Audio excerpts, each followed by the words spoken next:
I think he was uncertain of himself. He was feeling his way. I mean, it was presented as a script was more or less finished. It wasn't the kind of script that I was. It's very four-square, professional, and traditional. And these were none of the things that we were pushing for. As far as we were concerned at that time, Colin was going to be good. The first story.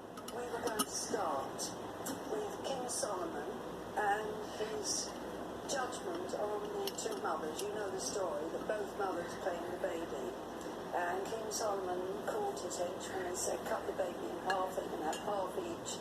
And one of them screamed and said, no, don't touch the baby, she can have it. And King Solomon realised that she must be the mother. That was Solomon's wisdom. And the Rani actually was after Solomon for his wisdom.